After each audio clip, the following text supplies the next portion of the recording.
Welcome back, students. In this video, we are going to continue our discussion on dielectrics and polarization. I gave you an introduction of dielectrics in the previous video. We said basically there are two types of materials. One, conductors, and the second one, dielectrics. You can call them as insulators too. And if you take dielectrics, there are two types again, polar and non-polar. And the polar dielectrics are substances like water and HCl, where you have a natural dipole moment present, because there is already a plus and minus separation. We talked about the charge centers. In the non-polar substances, the center for the positive charge and the center for the negative charge remain the same. So the net electric field effect from those molecules will be zero to anything outside those molecules. These are non-polar substances. But then if you have polar substances like water and HCl, the charge centers don't coincide. So if you have positive charge center at one point, and then you have the negative charge center at a different point, and these 2 points are separated by a small distance, so they act as a natural, permanent electric dipole. So we talked about these two types of dielectrics, and then we also talked about what happens when you take a dielectric and then subjects them to an external field. When we did it, we also talked about conductors. We said what was happening in a conductor when you are subjecting a conductor to an electric field. When you subject a conductor to an external electric field, what happens is that the electrons, since the conductor has free electrons, the electrons start moving in one of the two directions, either towards the field or away from the field, depending on like the orientation of the field. Okay, so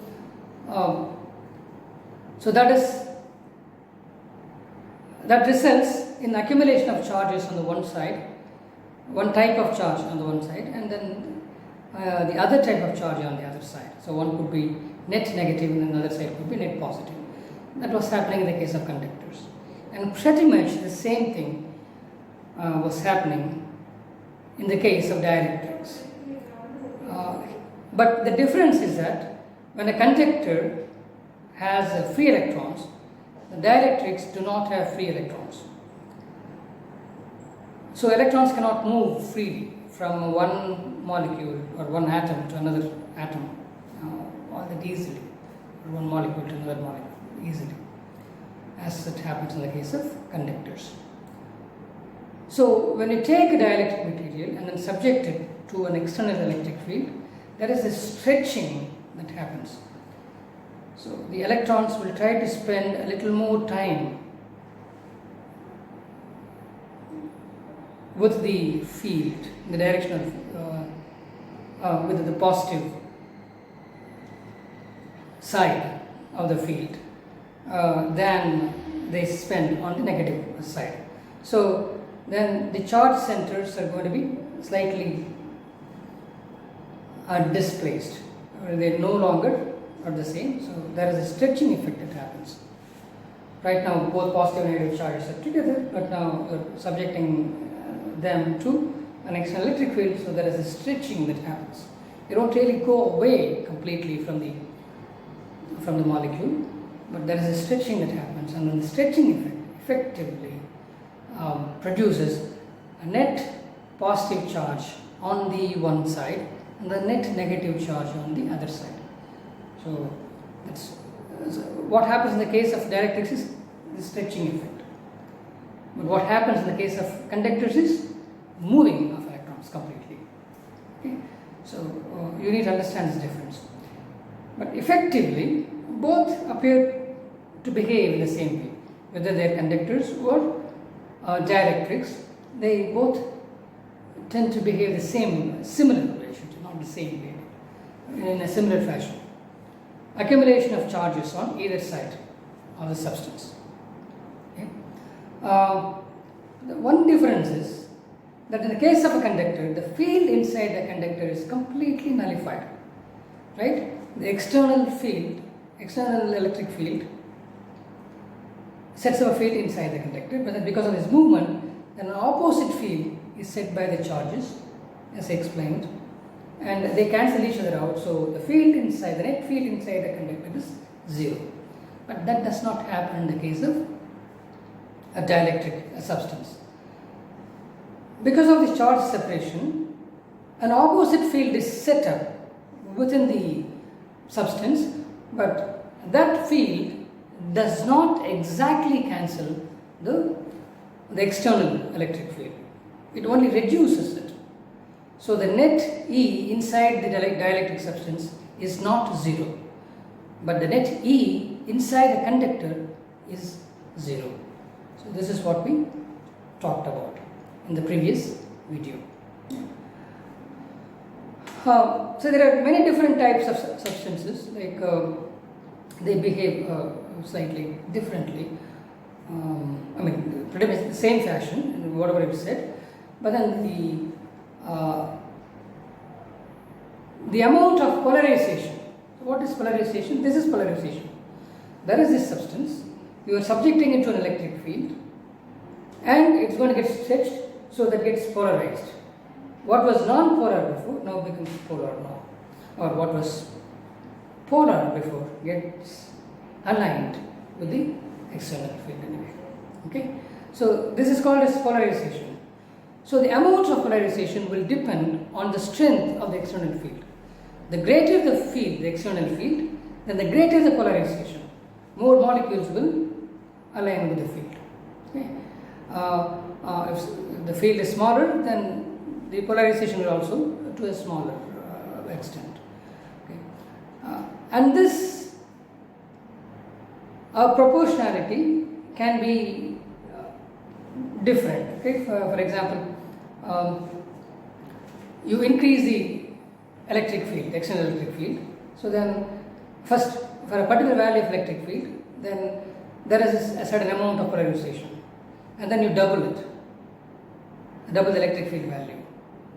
Okay, and this will also increase. Polarization also will increase. Okay, the stretching and all that will happen. Polarization also will increase, but will it be linear with respect to the external field? That's the question. Well, it increases all right, but it may not increase, so as well as this increases. Okay? If you double it, then the polarization need not double. Okay, but it may double also. So dielectric substances respond to the external electric field in different ways as far as this is concerned. They may linearly vary with the external field. Meaning, if you double the field, the polarization also doubles. If you triple the field, the polarization also triples. Okay? They are called, such substances are called as linear isotropic dielectrics. Linear isotropic dielectrics.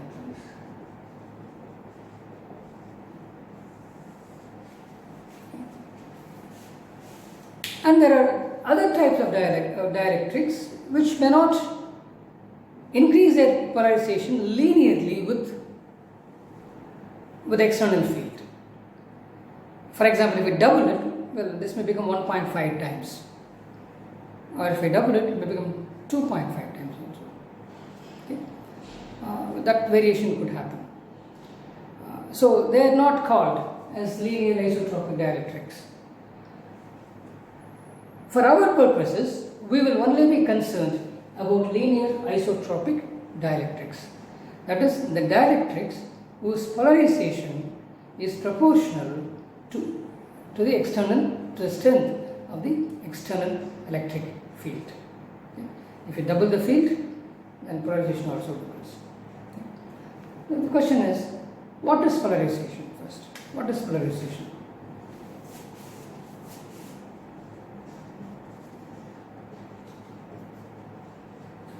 is defined as the net dipole moment per unit volume. So polarization is equal to the net dipole moment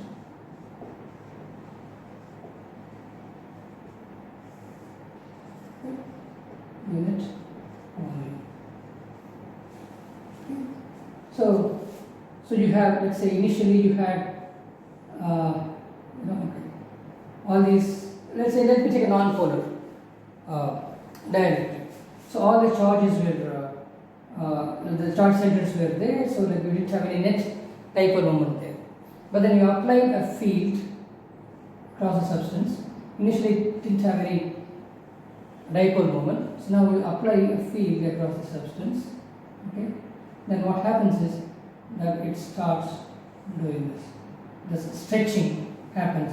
So this is negative, this is positive, and then this is negative, this is positive. So these two are so close, then they may kind of cancel each other out. Okay, so that effect is not there. So if you take this, this is negative, this is positive. If I take this, it's negative, this is positive. So these are too close that they will cancel each other out, kind of. So then effectively, plus, plus, plus, plus, plus, plus. So this is what is up. This is polarization.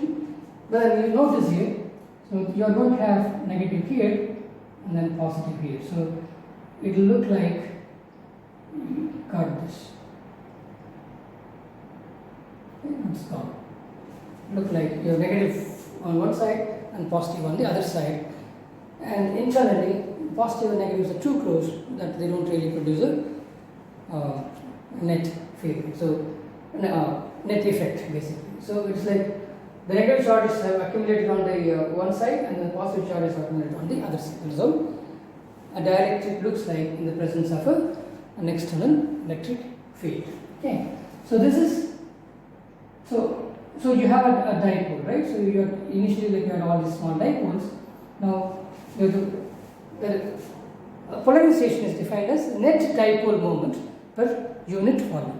So what is your total dipole moment? Initially, you had this, right? It's this kind. So you take this substance or something like this. So the dipoles are aligning. So the net dipole moment per unit volume. For example, if this is a unit volume, so what would be the net dipole moment there? That is polarization. Okay. So this is expressed by capital P, which is a vector. This dipole moment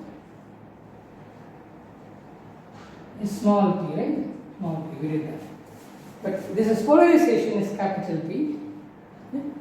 And we said that it is proportional. In the case of linear isotropic dielectrics, it is proportional to the applied electric field. So if you double the electric field, then P also will double. If you triple it, this will also triple. So they had a linear relationship, they both. That's why you call them as linear isotropic dielectrics. Okay. So now clearly you will have a constant of proportionality, right? Some constant. I don't know. Maybe I'll just put C. Okay. I will keep using K, so I'll say C and then E. Okay. But I'm not going to have this simply as C. I'm going to break this into two parts. Okay? That C is equal to epsilon naught into xi. Okay? Like that. So that is the reason for it again. You may not go into it actually, but so you can say that this constant can be expressed as a product of two other constants. Okay.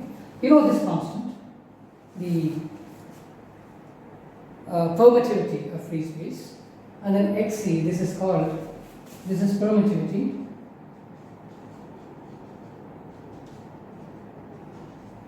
and this is called as electric susceptibility.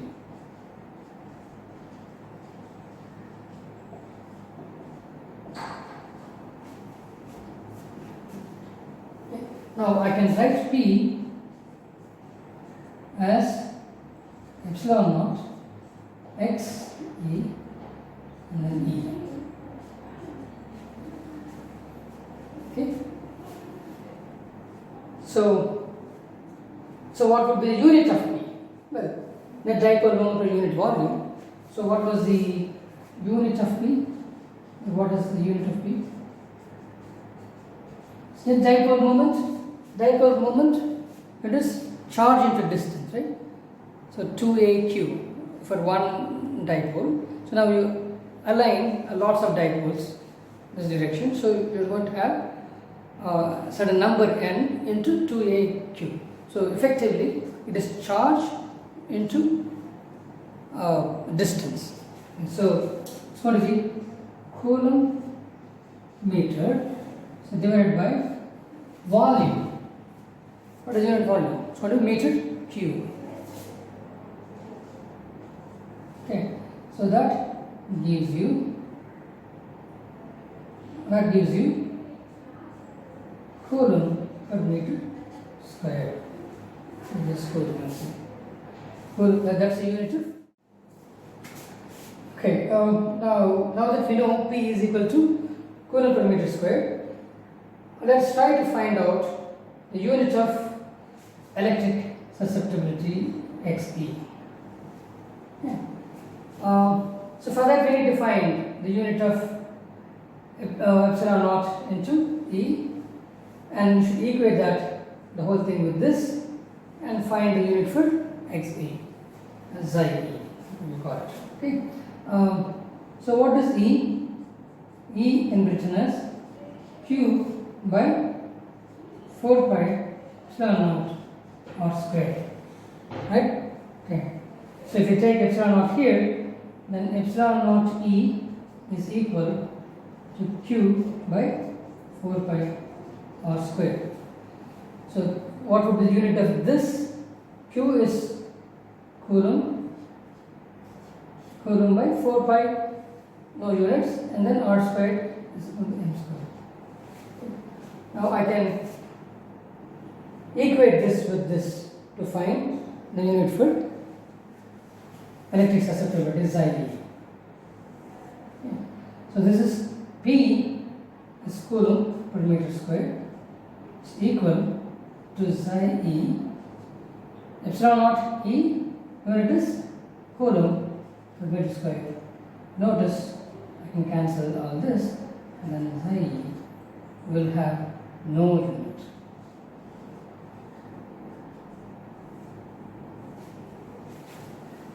Okay. Unit of P is Coulomb per meter square. Unit of P is Coulomb per meter square.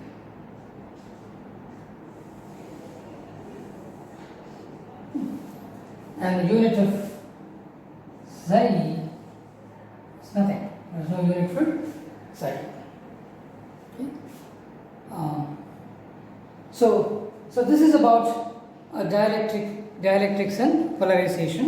We'll start using the dielectrics in what is called as capacitors. First for that we first need to talk about what capacitors are and how you can use dielectric materials with inside a capacitor, and what advantages you will get because of this. Okay. All that will come a little later, but this is a brief idea of dielectric substances. Okay? And the kind of dielectric substances that we will be dealing with in your higher secondary +2 is this: linear isotropic dielectrics. So the linear isotropic, in the case of linear isotropic dielectrics, polarization is going to be proportional to the external field. Okay. So that is why you call them as linear isotropic dielectrics. If this is the case, then we need to define what polarization is. Polarization is net dipole moment per unit volume.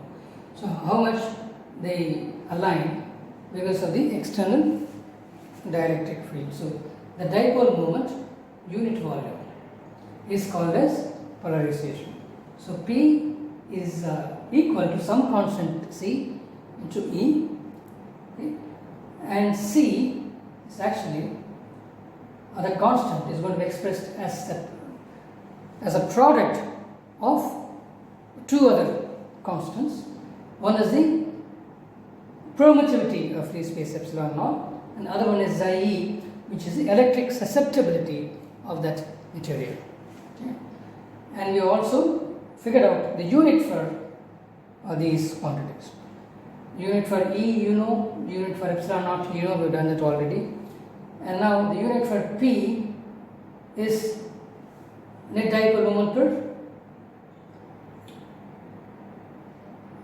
unit volume, so that effectively gives you Coulomb per meter squared as a unit for P. And when you calculate the unit for when you try to figure out the unit for xi, you are getting no unit for that. So xi has no units, and then P, unit of P is Coulomb per meter squared. Okay. Hope this is clear to you, and we will revisit dielectrics when we study capacitors next. So the next topic that we would take to discuss is capacitors.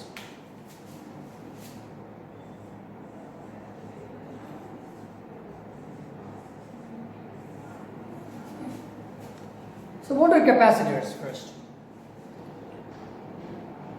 Capacitors are nothing but two conductors separated by an insulator. It's such a simple definition. So you take two conductors and then you separate them with an insulator. That insulator could be air, or it could be a paper, or it could be glass, or it could be anything. In fact, it could even be a vacuum. So you just take two conductors and then you just separate them and they become a capacitor. It's a very simple definition. And if you put charges on these capacitors, then some interesting things happen. That's pretty much it. A capacitor is simply two conductors separated by an insulator. So two conductors, a capacitor,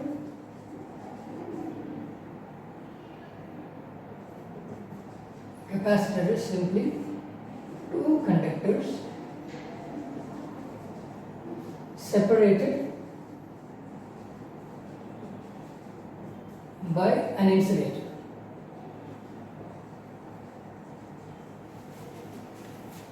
So that's all there is to it. A capacitor is simply two conductors separated by an insulator. And it can even be a vacuum, that insulated part of this definition. Okay.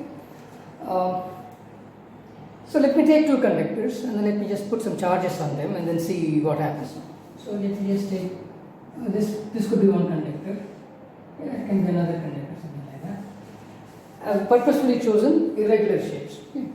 So I give a certain charge on this, maybe this could be plus. Okay, I'll say the Q1 charge is on this. Okay. And then I can say that that's Q2 charge on this.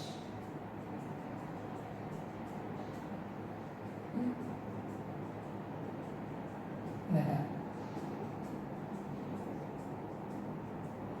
So Q2 charge on this. So this conductor 1, conductor 2, they have been separated by a distance. That's all. And now, like you can treat this. Now you can assume that there is vacuum in it. That is also to act as an insulator kind of thing, right? Okay. Or I can have any other insulator in between them. So now this is a capacitor. It's very simple. Okay. And this Q1 will have a potential across this conductor, right? So throughout the conductor I will have potential V1, and this arrangement will have potential V2. So there could exist a potential difference between these two. So between these two, and a field that exists, right? So that could be a field. If this is stronger, okay, and if this is this is not all that strong, if Q1 is less than Q2, then you may have a field in this direction, effectively. Right? So it's like this. You bring a unit positive phase charge here, then it's going to be repelled by this conductor in that direction and repelled by this conductor in this direction. But if this repulsion is stronger, then it will start moving in this direction. So that's what I'm trying to say. Okay. So there could be potential difference between these two. So this is a capacitor arrangement. I can have any Q1, any Q2, and I can have any V1, V2. So that could be a potential difference V that can be something like this in these two. This is a capacitor. Again, it is simply two conductors separated by an insulator. That's the definition of a capacitor. Very simple thing. For example, if you take these two, this is a conductor, this is a conductor. Now I have a capacitor. I have air in between them. So that will act as an insulator. You put charges on this and charges on this. Then this will have a potential, this will have a potential. And there could be a potential difference between these two. See, I have a capacitor arrangement here. Such a simple thing, a capacitor circuit. But usually, what happens in practice, what you have, is you are not going to have, plus charge on the one conductor and then the plus charge on the other conductor. Usually, the arrangement is something like this. You have positive charge on one conductor, and then you have negative charge on the other conductor. Okay. And this positive charge, Q plus, will be the same in magnitude as this one. Okay. So this is going to be Q minus. So Q, if there you have a 10 coulomb here, then you will have minus 10 coulomb here. I mean, too huge, the numbers involved that I am stating now, but then we can get an idea. It is 1 coulomb positive, could be 1 coulomb negative. So equal and opposite charges. In reality, this is what happens. This is general. It's a very general definition. Okay? But here, in reality, this is what you generally have.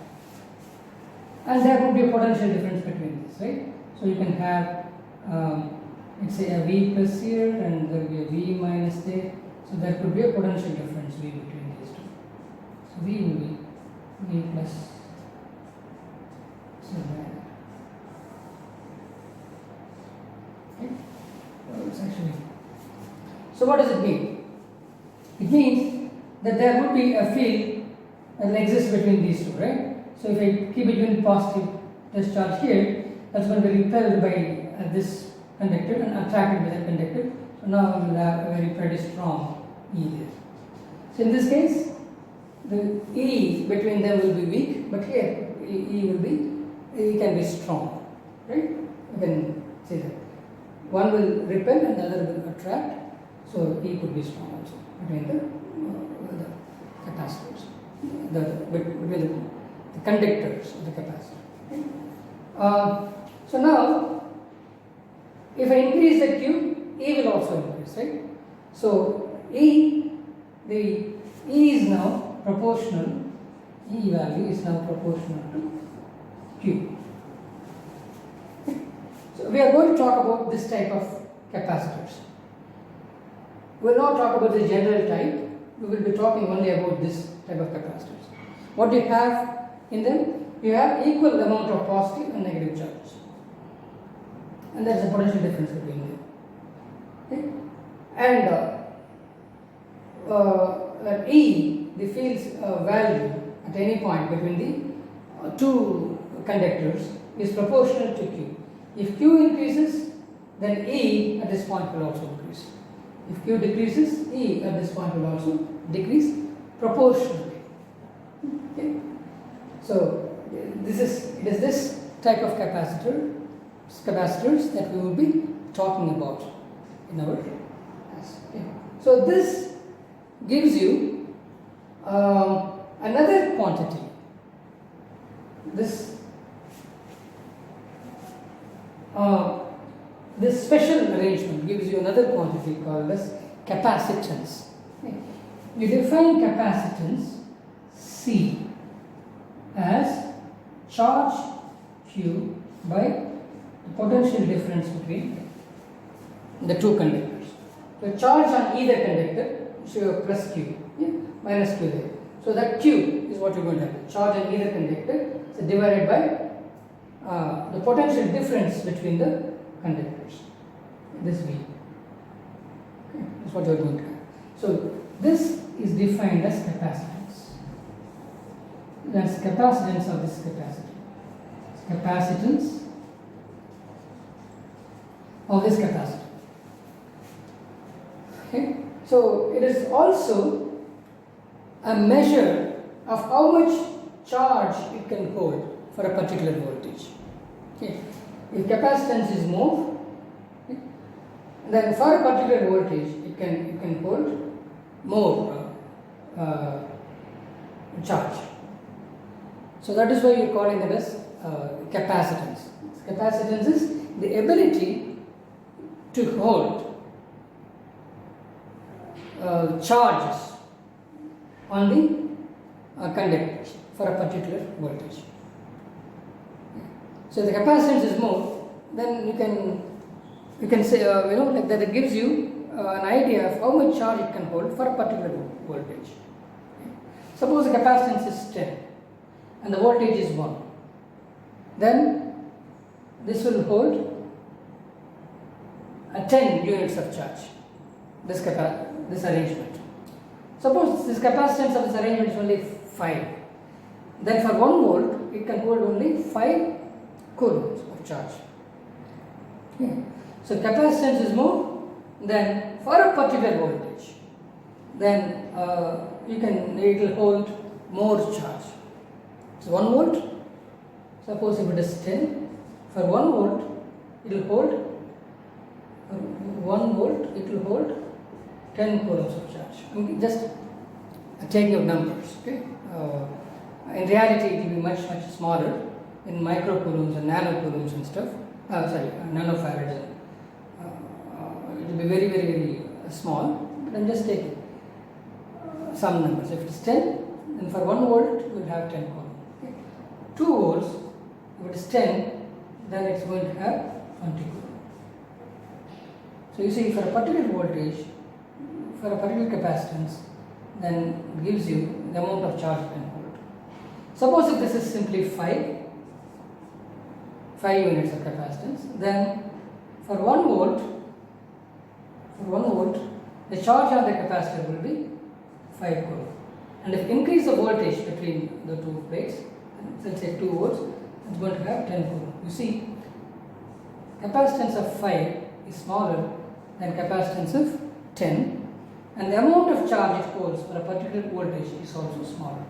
So the value of this C gives you an idea of the capacity to hold charge for this capacitor. Okay. And what would be the unit of capacitance? This capacitance C. From this you can easily figure out, right? So it's going to be Q by V. So unit of capacitance of C is, this is coulomb per volt. Coulomb per volt. Okay. So basic. It's coulomb per volt. And you also call this as a farad. Unit of capacitance is called farad. It's also called farad. Okay. So 1 farad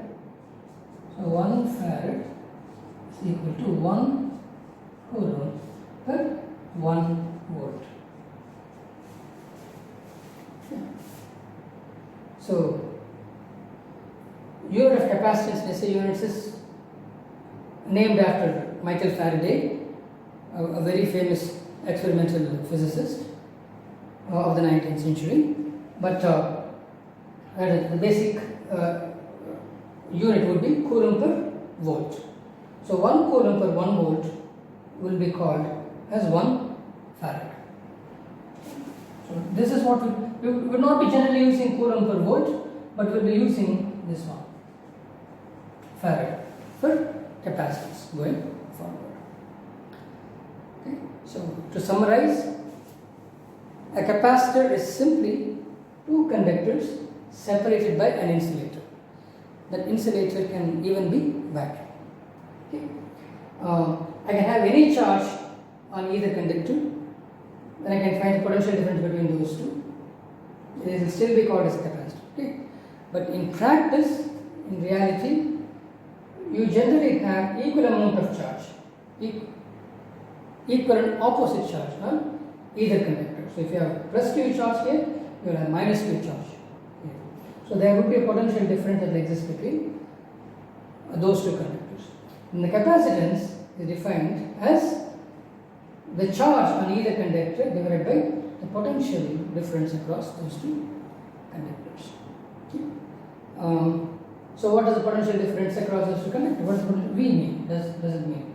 That is the amount of work you need to do to take a unit positive discharge against this field from this conductor to this conductor. That comes from our previous definitions, right? So let's see what we will do.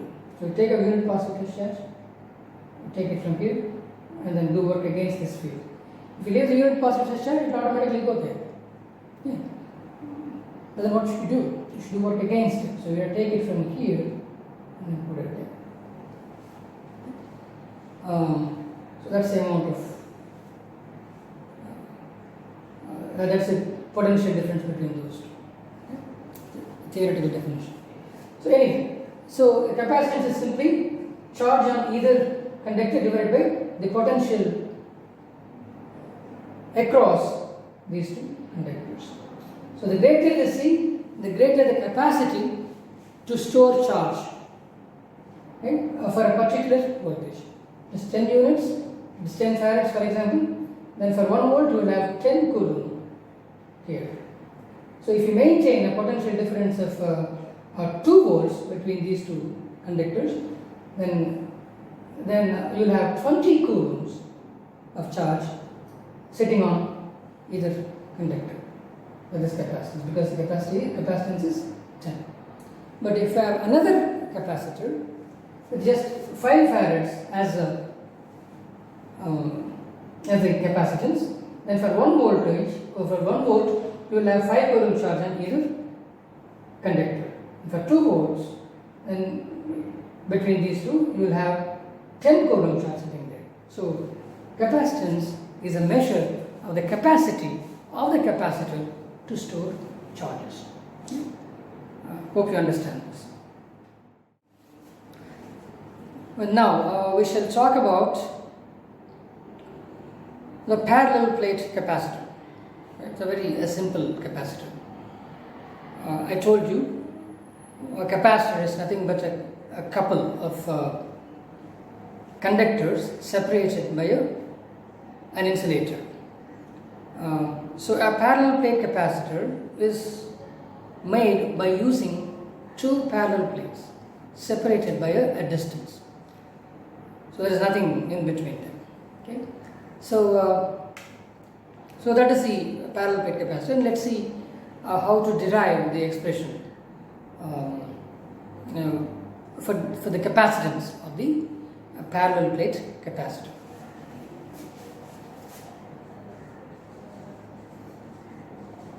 So parallel plate capacitor.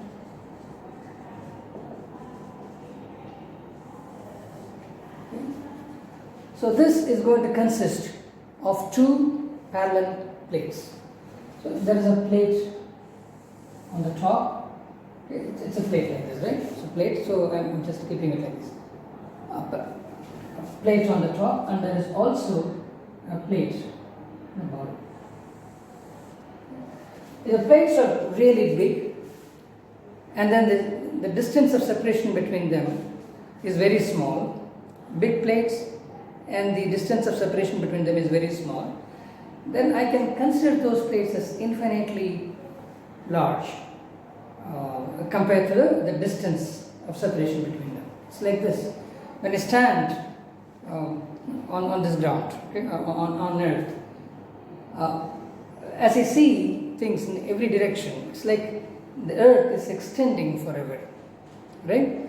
So for my height, or like for our purposes, whether it's a building, or a person, or even a dog, for anything, the earth acts like an infinite surface in every direction. So whatever direction I take, it seems to extend to infinity, right? So likewise, if I take two parallel plates, and if the distance of separation between them is very small, then if I take a point there, and for that point, it looks like the plates are extending forever. Okay? So I can treat these two plates as infinitely long planes. Okay? So we have already. Okay. So if that is the case, let us see what happens to the charges on these plates. Okay. So I can put some charge on this plate, and let's say I put plus Q charge on this plate. Then what did we say? I'm going to have minus Q charge on the other side, right? So that is the practical thing. In reality, if I put plus Q there, and then I put minus Q in this charge. So that is how it works in reality, right? We are concerned only about those type of capacitors. So we got them here. Okay. And because of this, I can have a surface charge density. I can have sigma as the surface charge density of this positive plate. So this is all positive. Okay. And that is going to be equal to Q by A. So it's plus sigma. Again here I am going to have all negative charges on this plate. Okay. Now this is again is equal. Okay. Here, this also will have a sigma, so minus sigma, right? And that is equal to minus Q by A. So that's a surface charge density here. So they are parallel plates. These plates have the same area, they are parallel to each other, and then they are separated by a very small distance. So this is the arrangement. Now shall we, what do we need for capacitance? If we really calculate the capacitance of this, then I know that the capacitance equation C is equal to Q by V. So if plus Q charge is on this plate and minus Q charge is on this plate, then what would be the potential difference between them? That's what I need to figure out. How do I calculate it? Let's see. What do you think is going to be the field outside? E outside these two plates is going to be E due to the positive plate vector, and then plus E due to the negative plate. Okay. So here, if you bring a unit positive discharge here, then what's going to happen? This is going to repel in this direction. This is going to attract in this direction, right? So this is E plus and then E minus. So I can have, since I would act in the same direction, I can handle them using positive and negative signs themselves. I don't need vectors actually. It's a single dimension. So for one dimensional things, I can handle the vectors with positive and negative signs. So let's keep that in mind. But what would be the value of E plus there? So E plus would be, it's a parallel, I'm going to treat this as an infinitely long plate, right? So in that case, this E plus E plus is actually, we've derived it using Gauss law in the first lesson. That was sigma by 2 epsilon naught for this. As we said, if it is an infinitely long plane, then E value will not depend on the height. So you have a plane here, the infinitely long plane here. Whether it is the point is here or here or here, it's not going to make any difference at all. The E field will be the same. So that is what we figured out when we did the first lesson, right? So sigma by 2 epsilon naught is this. Then what about E minus? The field due to this one. So it's going to be downwards, but that also is going to be equal to this sigma by 2 epsilon naught. Why? So this is also and can be considered as an infinitely long infinite wide plane. Okay, a plane which is extending to infinity at all in all directions. So this also E here is equal to this sigma by 2 epsilon naught. Right? But then it's going to act in this opposite direction, so the vector will be handled negative sign. So E is equal to 0. So there is no net field here. So E is equal to 0 here. So outside the two plates, E will be 0. This side. And this side too, the same thing will happen, right?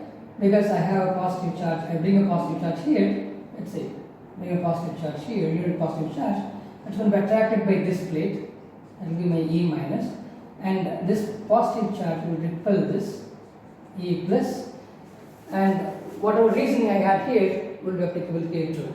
This infinitely long and wide planes, then the field value will not depend on the distance from the plane.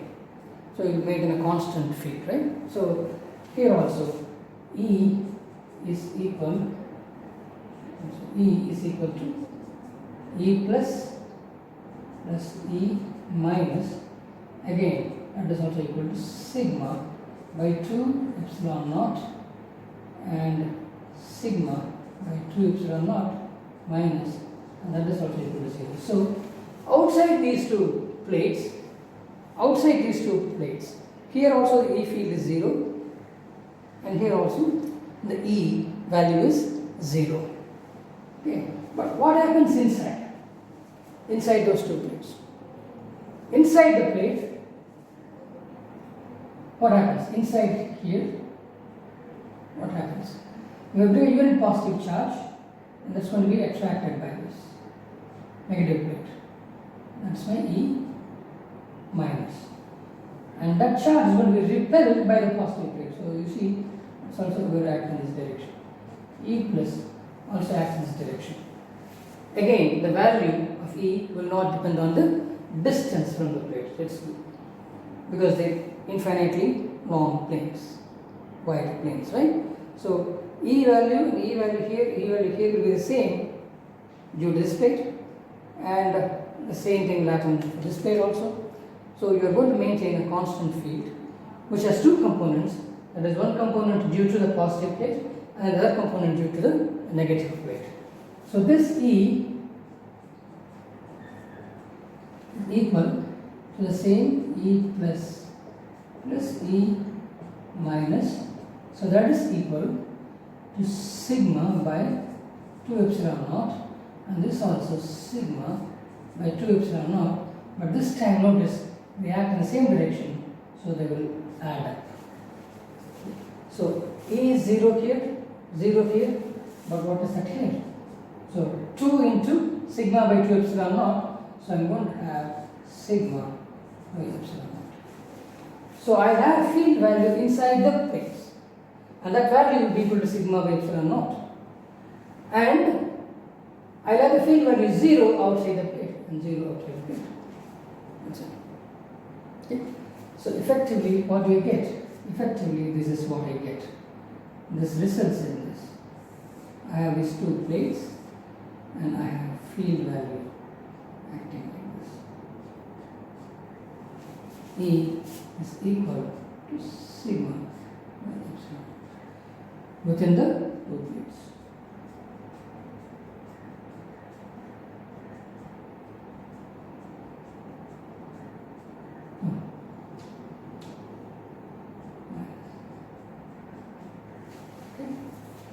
So this is, here it is 0, here it is 0.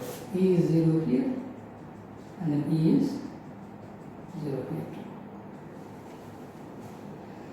So what would be the potential difference between the two plates?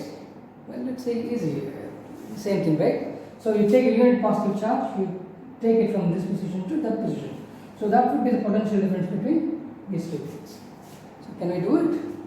I can do it very easily. So what would I get here? So I would get, so this is E is constant, the E value here is constant. So if I take this positive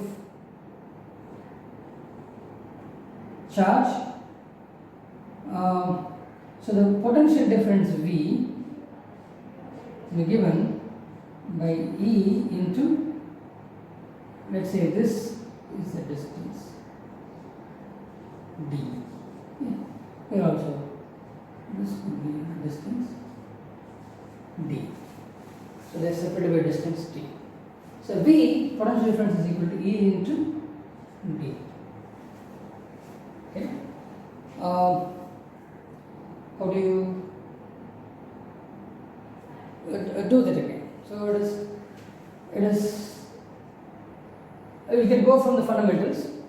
So V is equal to the work done by the external force on a unit positive charge, while bringing the unit positive charge from this position to that position, right? Okay. So if I take this as the origin, or whatever, from here to here, then if I do that, I'm going to, like, suppose I take this as the origin, I can do an integral. Do this. So the work done in bringing the charge from minus to plus. Okay. So that is the thing. That is going to be equal to E, now external now, and then dr. So this will actually be equal to E of the electric field multiplied by D. Okay, so this is what you get, the distance. If you do it, so you will have minus, and this would be the work done by this would be E is in this direction, so dr will go this way, so you will have a negative work done by E. So from there, the minus of that minus will become plus, so effectively you will get E into D. So the voltage is actually E into that distance. Okay? So that's all there is to it. So V is E into D. Now, what is capacitance? A capacitance is equal to Q by V. Okay, so what is Q? Q can be written as sigma into A, area of the plate, divided by, what is V? V can be written as E into D. But what is E in A? E is sigma by epsilon naught. So I have sigma A divided by sigma by epsilon naught into D. So sigma will cancel. I will get epsilon naught A by D. So C is actually equal to epsilon naught A by D. Okay. So this is the expression for the capacitance of a parallel plate capacitor.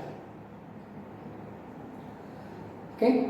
You can notice that there is no charge and voltage in this expression. You have an epsilon naught, it's a constant, and A is the area of the plate, and D is the distance of separation between the plates. So you see, it depends entirely on the geometry of the plates. If I have a bigger area, I will have bigger capacitance. If I have a smaller distance between the two plates, then again I will get a bigger capacitance. It doesn't matter which material I am going to use, which conductor I am going to use, whether I use gold plates or whether I use iron plates, it makes no difference at all. It depends only on the area of the plate and then the distance of separation between them. And epsilon naught, anyway, is a constant, the permittivity of free space. Because the vacuum now acts as the insulator for you. Okay, so this is the capacitance. So capacitance of a capacitor C depends only on the geometry of the capacitor.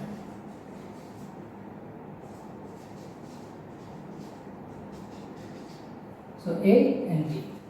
If you increase the area of the capacitor, then you will have a greater capacitance.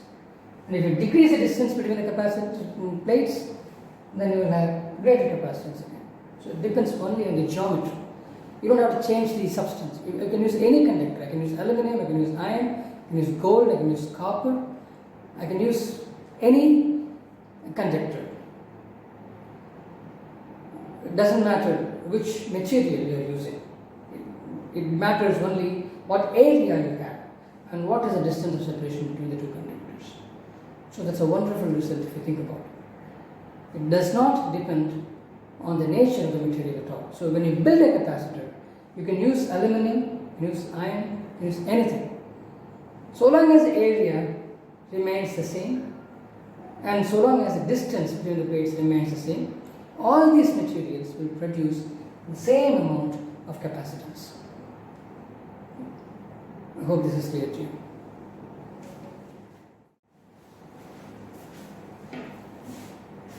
Okay, let's try to do an example problem. I mean, it doesn't have a number, but then it's given in the textbook. We'll do that problem. Okay. So what do you think would be the capacitance of a parallel plate capacitor, whose area is 1 meter squared and distance between the plates is 1 millimeter. Okay, let's do that.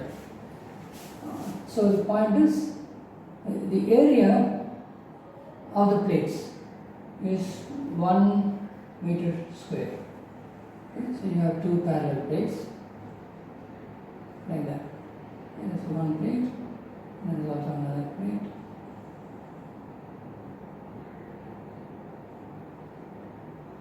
Okay, so the area is 1 meter squared, and then the distance of separation between the plates D is actually 1 millimeter.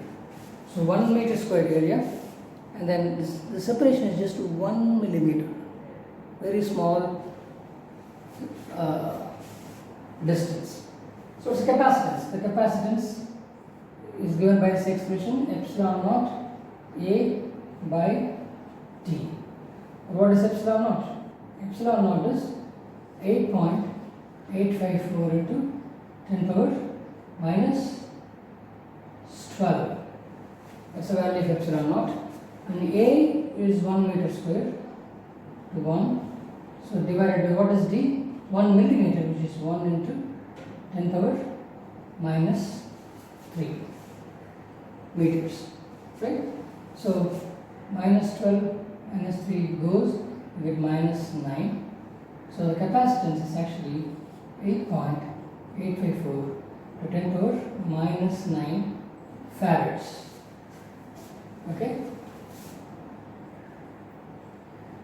Farads. Okay. So this is actually 8.854. 10 power minus 9 farad would be nanofarad. That's the capacitance.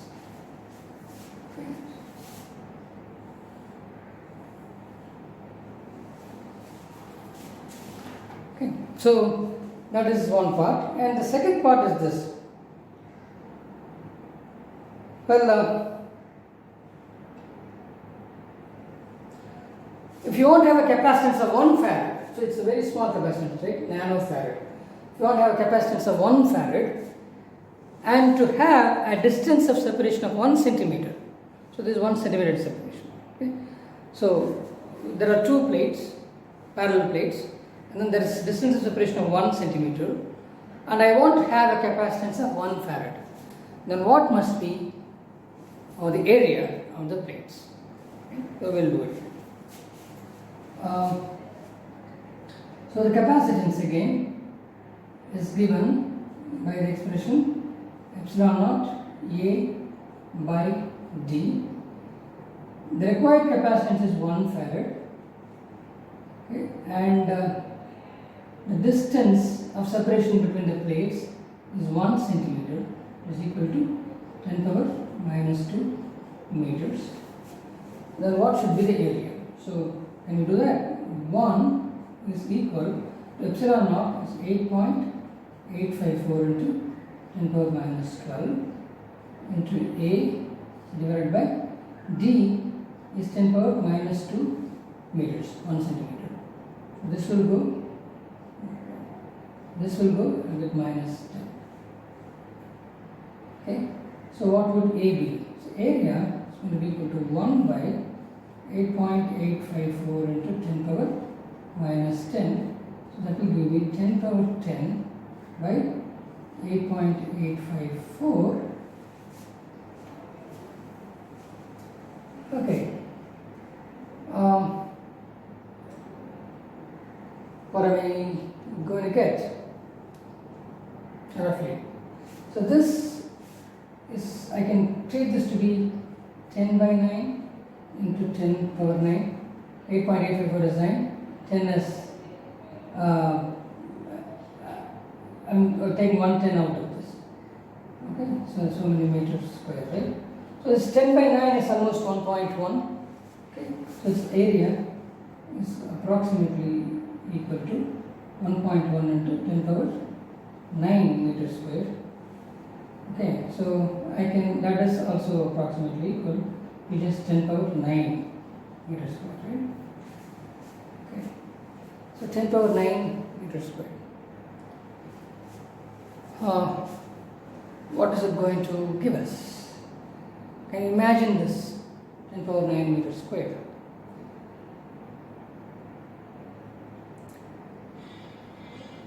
So it is like having a plate which is side of 30 kilometers. Okay? Think about it. So this is going to be equal, I can write this as roughly say 3.14. Pi squared is actually 10, so 3.14 into roughly 10 power 4 square. Take the thing, this is what I am going to get. Okay, so that is equal to, that is also equal to 31.4 into 10 power 3 meter square. So that is equal to 31.4 kilometer. Okay, so square. So which means that to have 1 farad capacitance, I need to have a parallel plate capacitor whose side, one side, is 31.4 kilometer long, and if I am going to keep a distance of separation is 1 centimeter. So I have two parallel plates which are from here, 31 kilometers is like from here to Satyamangalam, right? So from here to Satyamangalam. Imagine that, that's one side. And then the other side would again be another 31 kilometers. So you should have such huge plates, 2 such plates. And then you need to have a distance of separation of 1 centimeter between them. Can you imagine? So clearly, for any point inside, the plate will look like an infinite plate. Because distance of separation is so low, and the plates must be so huge for you to have this kind of capacitance. Just to have 1 farad capacitance, this is the size of the capacitor we're talking about. Huge. From here to either Satyamangalam or from here to Chittor. Okay? So that is the length of one side. And then you have to make a square with that length. And you need to make 2 such plates. And they must be separated by a distance of just 1 centimeter to have 1 farad capacitance. You see how difficult it is to have a higher capacitance with plates. So this can be greatly reduced if we can use a dielectric material between the 2 plates.